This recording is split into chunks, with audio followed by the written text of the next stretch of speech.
Don't skip. Someone disrespects you publicly without warning. Heat rises in your chest immediately. Words form before you think them through. You react and instantly regret it. The disrespect was their mistake. What followed became yours entirely. You've been taught to stand up for yourself, to never let anyone disrespect you without immediate consequences. But the Stoics understood something crucial. How you respond to disrespect matters far more than the disrespect itself. Wrong reactions hand your power directly to the person who insulted you. This isn't about accepting disrespect or becoming passive doormat. It's about responding from strength rather than wounded ego, protecting your power instead of giving it away freely to anyone who provokes you. Epictetus taught, it's not what happens to you, but how you react that matters. Your reaction is the only thing you truly control when disrespected. Today, we'll explore 7 things you should never do when disrespected. From reacting immediately to seeking revenge that backfires. Thing number 5 is the most tempting. It feels like justice, but actually proves their disrespect was justified all along. By the end, you'll know exactly which reactions destroy your dignity and which responses preserve your power completely. You'll never hand control to someone who disrespected you again. If you've ever regretted how you responded to disrespect, this will change how you handle it forever. Let's begin. Thing 1. Never react immediately from emotion. Number 1. Never react immediately from emotion. The insult lands and words fly out of your mouth before you think them through. Your face flushes red. Voice rises instantly. You say things you can't unsay. 10 minutes later, you're not angry at them anymore.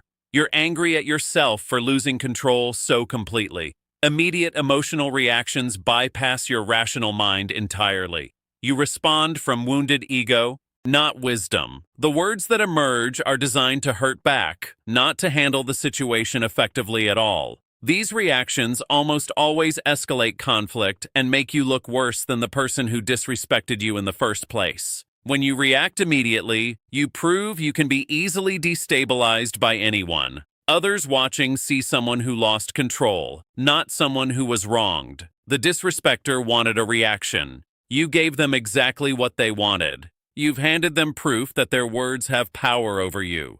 They won the moment you lost your composure completely.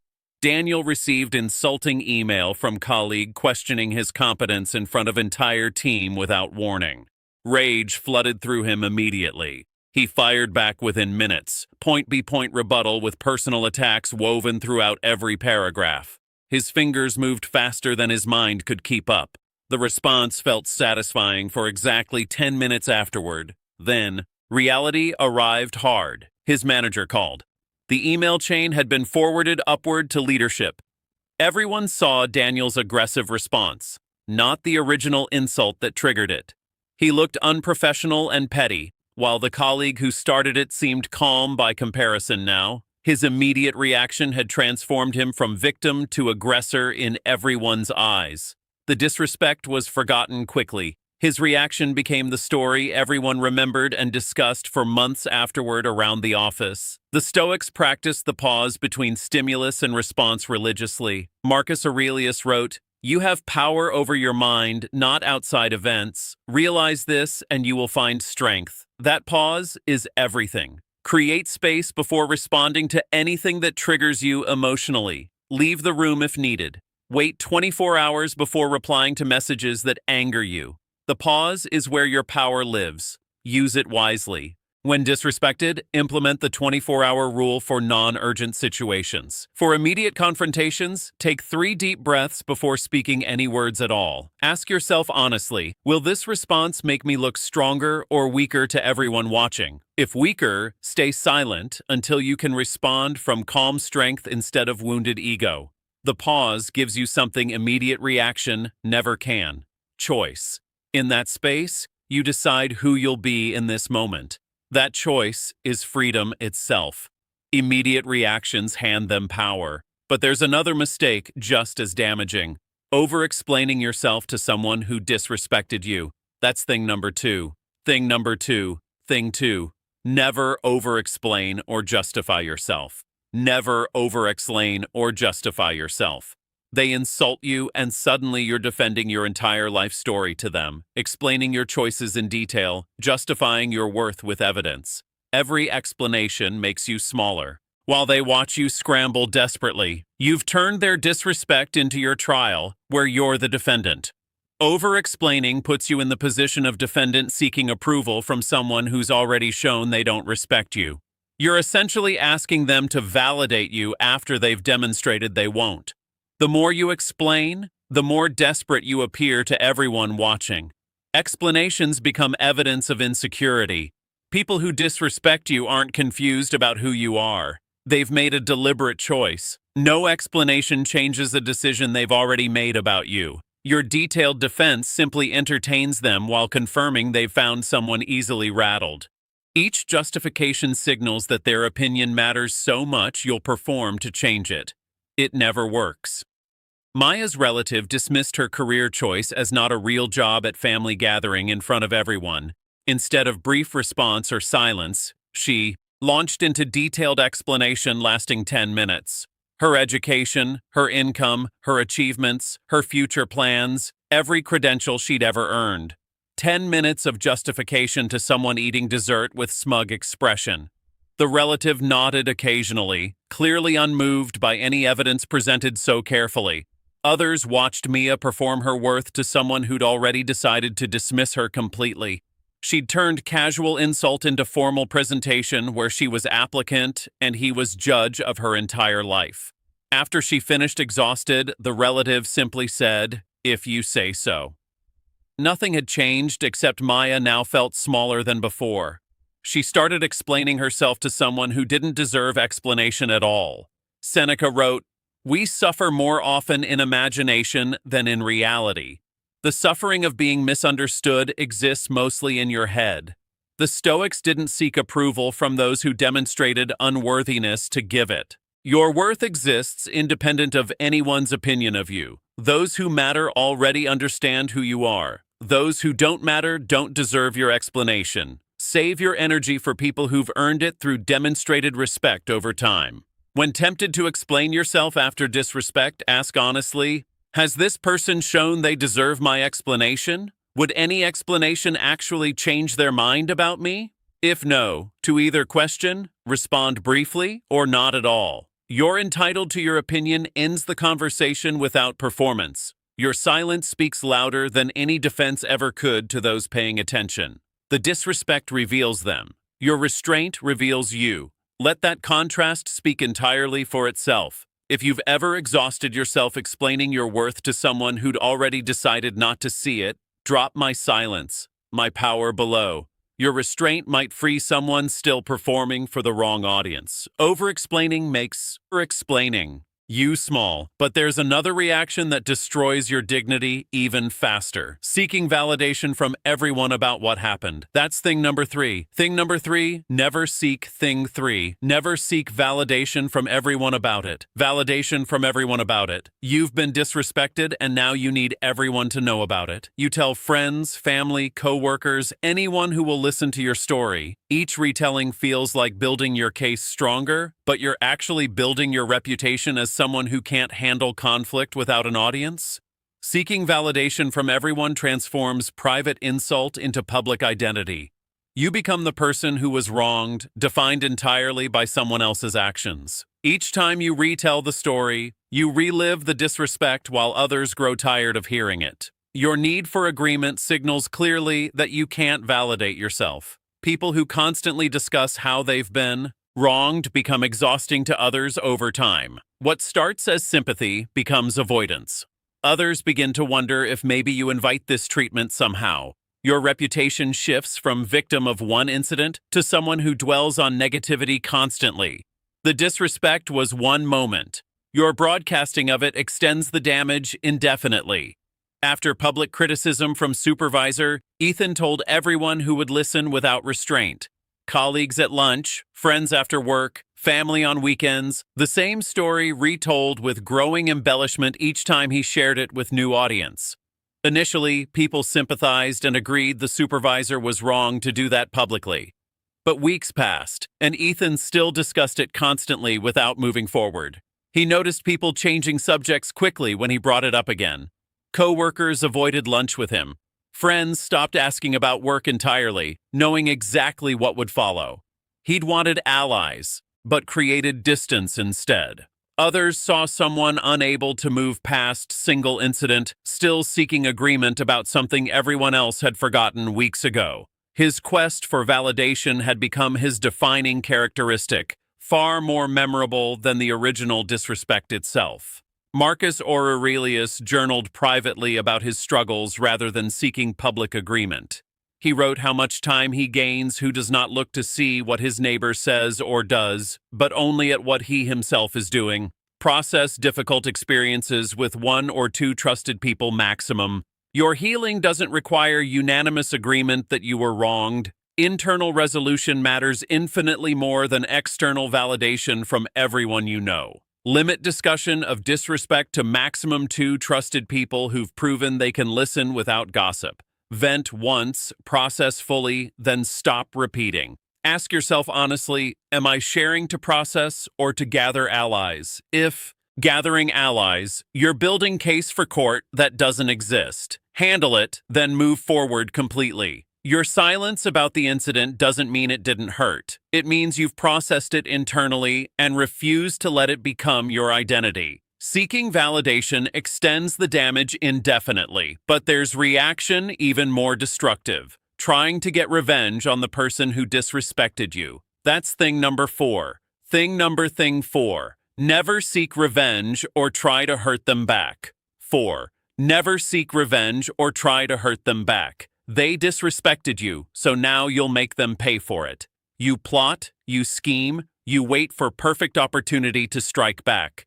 Meanwhile, they've completely forgotten about you while you've made them the center of your mental life entirely. Revenge keeps you psychologically attached to the person who wronged you indefinitely. Every moment spent planning payback is moment they still control completely. You think you're getting justice, but you're actually extending their influence over your thoughts, emotions, and actions without end. Revenge is prison you build for yourself. Revenge rarely provides the satisfaction you imagine it will. If successful, you've lowered yourself to their level, sometimes below it. If unsuccessful, you've wasted energy and revealed your wounded ego clearly to everyone. Either way, you've proven the disrespect affected you deeply enough to reorganize your life around responding to it. They've won by occupying your mind, Rentre. Priya was humiliated by former friend who spread rumors about her professionally without warning. She spent months planning perfect revenge carefully, gathering information, waiting for opportunity, thinking about payback daily before sleep, and immediately upon waking each morning. When revenge finally came, she exposed the former friend's own secret publicly at gathering. The satisfaction lasted approximately 2 hours. Then came the aftermath reality. Others saw her as vindictive. Now, the mutual destruction didn't elevate her. It just created 2 damaged people instead of 1. Her reputation suffered alongside her target's reputation equally. Worse, she realized she'd spent 6 months obsessing over someone who probably thought about her rarely. She'd given the best of her mental energy to the worst person in her life. The revenge hadn't freed her. She'd simply extended the relationship on uglier terms indefinitely. Marcus Aurelius wrote, "The best revenge is to be unlike your enemy." The Stoics understood that becoming like those who wrong you is the ultimate defeat. Your character is your victory. True revenge is living so well that their disrespect becomes irrelevant footnote in your extraordinary story. Let your success speak while they fade into irrelevance. That's the only revenge worth pursuing. When revenge fantasies arise, redirect that energy immediately. Ask, what would I accomplish if I spent this mental energy on my own growth instead? Channel the anger into fuel for success they'll witness from distance. The best revenge isn't hurting them back. It's becoming someone so elevated their opinion becomes meaningless to you. While they're stuck where they've always been, you're moving forward to places they can't reach. They disrespected you once. Don't give them lifetime occupancy in your mind. That's the revenge they don't deserve. If you've ever wasted months plotting revenge only to realize they'd already forgotten you, subscribe so we can keep building freedom from that prison together. Revenge extends their control over you. But there's another reaction that's equally self-destructive, stooping to their level in the moment. That's thing number 5. Thing 5, never stoop to their level. 5, never stoop to their level. They insult you, so you insult back harder. They're rude, so you're rudder. You match their energy perfectly, and in doing so, you prove you were never above them to begin with. You've become exactly what they accused you of being. Matching someone's negative behavior validates their approach entirely. You demonstrate you're capable of the same disrespect you're supposedly offended by. Others watching no longer see victim and aggressor. They see two people behaving badly together. The moral high ground disappears the moment you step down to meet them where they stand. When you stoop to their level, you retroactively justify their treatment of you. They can now point to your behavior as evidence they were right all along about you. Any sympathy others had for you evaporates instantly. Witnesses remember two people fighting, not who started it first. You've transformed clear wrong into murky mutual conflict where nobody wins. Omar was publicly mocked by competitor at industry event. Something about his small company and cute little operation. Rage surged through him instantly. He fired back about the competitor's recent failures, their desperate marketing, their declining reputation. Point by point, equally cutting. Both left the conversation angry. But Omar noticed something disturbing afterward. People who witnessed it avoided both of them equally now. He heard himself described as just as bad as the person who started it. The competitor's disrespect was forgotten in the matching response. Omar had taken clear aggressor and transformed situation into mutual combat where both parties looked unprofessional and petty together. He'd had the moral high ground and abandoned it for momentary satisfaction of hitting back. That satisfaction cost him far more than the original insult ever could have. Epictetus taught that we cannot control what others do, only how we respond to it. The Stoics maintained dignity precisely because they refused to let others dictate their behavior through provocation. Your response reveals your character, not theirs. Let their behavior expose them while yours elevates you. The contrast itself becomes your statement. No matching required. When tempted to match negative energy, pause and ask, what would someone I deeply admire do right now? Channel that person instead of your wounded ego. Respond in way that makes you proud tomorrow, not satisfied momentarily today. Your dignified response becomes the story, not the disrespect that triggered it. Let them be remembered for what they did. Let yourself be remembered for who you remained despite it. They showed their level. You protect yours. That's the only win that actually matters. Stooping to their level destroys your moral authority. But there's another mistake that signals weakness even more clearly, constantly reminding them of what they did. That's thing number 6. Thing 6. Never keep bringing it up repeatedly. Number 6, never keep bringing it up repeatedly. Months after the disrespect, you're still mentioning it constantly, bringing it up in unrelated conversations, referencing it when making completely different points. You think you're holding them accountable, but you're actually showing they still live rent-free in your head permanently. Repeatedly bringing up past disrespect signals you haven't moved past it internally at all. Each mention reveals ongoing wound that hasn't healed properly. You believe you're reminding others of their wrongdoing, but you're actually reminding everyone, including yourself, that you're still affected by it. You've given them permanent residence in your mental space. People who constantly reference past wrongs become defined by those wrongs entirely. Others start avoiding topics that might trigger another retelling of the story. The person who disrespected you has moved on completely with their life, while you remain stuck at that moment indefinitely. Your repeated mentions give their words power they never deserved, extending influence that should have expired long ago. Leah was betrayed by business partner 2 years ago. The wound was real and the wrongdoing was genuine, but 2 years later, she still referenced it constantly in conversations with new people, potential partners, and even clients she was trying to impress. Every business discussion eventually returned to what happened before. Every new opportunity was filtered through past betrayal. She believed she was being cautious and transparent about lessons learned. Others saw something different, someone unable to move forward at all. Potential partners hesitated, sensing they'd eventually become the next story she told everyone. The betrayal that was supposed to teach her had instead trapped her completely. Her constant references weren't protecting her from future harm. They were signaling to everyone that past harm still controlled her present entirely.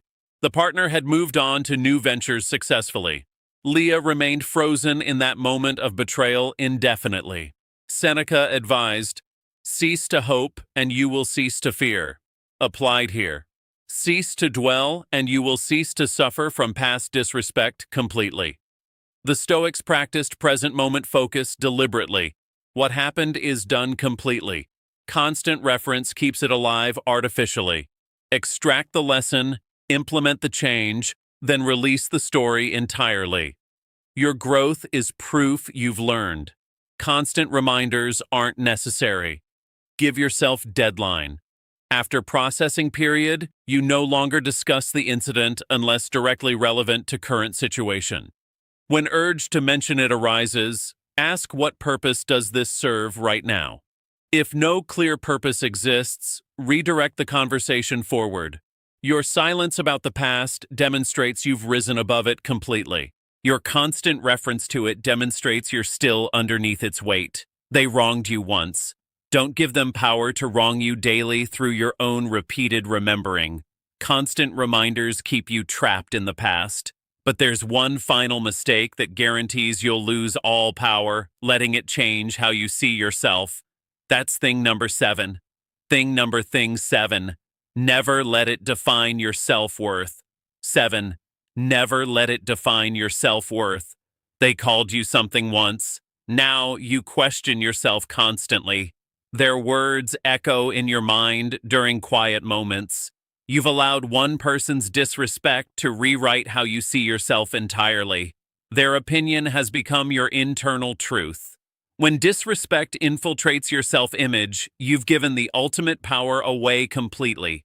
Someone's opinion, often uninformed, biased, or deliberately hurtful, now shapes how you perceive your own worth. You've promoted their judgment above your own self-knowledge. Their words have been granted authority they never earned. Internalizing disrespect creates permanent wound that original words never caused. The moment passes quickly, but the identity damage continues indefinitely. You start seeing yourself through their eyes. Their criticism becomes your inner voice. You've transformed external attack into internal prison. They've moved on while you carry their words inside you everywhere you go. After teacher publicly called him not college material at 16, Jordan carried those words for 15 years silently. He didn't pursue higher education initially, didn't apply for jobs he wanted, limited his own possibilities based on opinion formed during 10-second interaction by someone who barely knew him. At 31, he finally examined the belief he'd been carrying unconsciously. One teacher, one comment, one moment.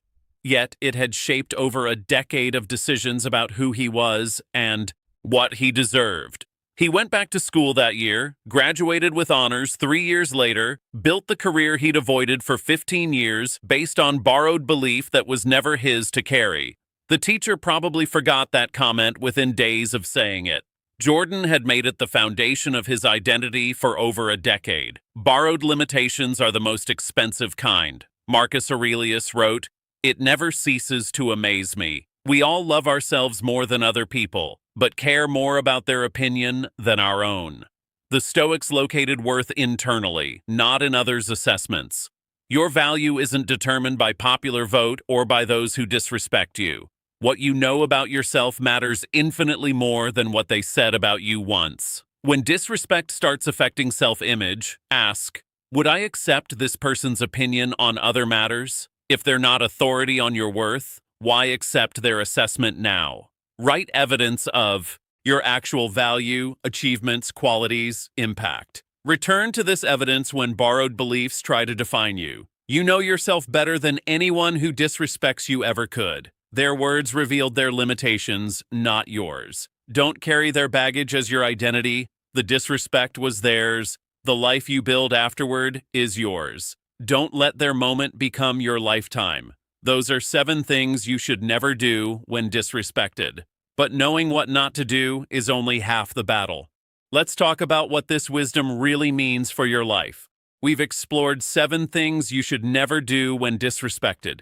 Never react immediately. Never over-explain yourself. Never seek validation from everyone. Never seek revenge. Never stoop to their level. Never keep bringing it up. Never let it define your worth. If this wisdom is showing you how to protect your power, subscribe so we can keep building emotional mastery together. Disrespect is their choice about them. Your response is your choice about you. They revealed their character through disrespect. You reveal yours through how you respond. Protect your power. Guard your peace. Stay calm. Stay stoic.